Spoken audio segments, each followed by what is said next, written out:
দিল্লির সুলতানি শাসন থেকে কিছু এমসিকিউ ইতিহাসের। প্রথম প্রশ্ন হচ্ছে দিল্লির সুলতানির প্রতিষ্ঠাতা হলেন কুতুবউদ্দিন।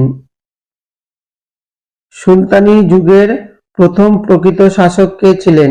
সুলতানি যুগের প্রথম প্রকৃত শাসক ছিলেন ইলতুৎমিশ। নিম্নলিখিত দাসবংশীয় কোন সুলতান দাস ছিলেন না? এখানে অ্যান্সার হবে রাজিয়া দাস ছিলেন না। দাসবংশের প্রতিষ্ঠাতা কে ছিলেন? রাজবংশের প্রতিষ্ঠাতা ছিলেন কুতুবউদ্দিন আইবক।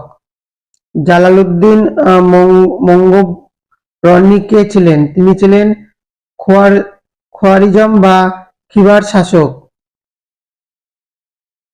তারপরে আছে দিল্লির যে সুলতান দিল্লি থেকে দৌলতাবাদে দেবগিরিতে রাজধানী স্থানান্তরিত করেন তিনি ছিলেন মোহাম্মদ বিন তুগলক। তারপরের প্রশ্ন, নিম্নলিখিত কোন গ্রন্থটি থেকে বলবানের সময়কালের সম্পর্কিত তথ্য জানা যায়? তারিখি ফিরোজ শাহী।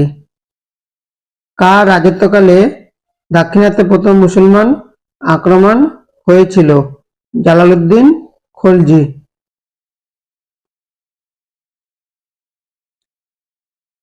তকাবি বলতে কি বোঝায়? তকাবি বলতে বোঝায় কৃষক ঋণ। এটা নয়, তকাবি বলতে বোঝায় কৃষক ঋণ। তারিখি ফিরোজ শাহী গ্রন্থের রচয়িতা জিয়াউদ্দিন বান্নি। নাসিরউদ্দিন চিরাগ ছিলেন সুফি সন্ত। দিল্লির সুলতানি সর্বশেষ শাসক ছিলেন ইব্রাহিম লোদি। কুতুব মিনারের নির্মাণ কে করেছিলেন? কুতুবউদ্দিন আইবক। দিল্লিতে অবস্থিত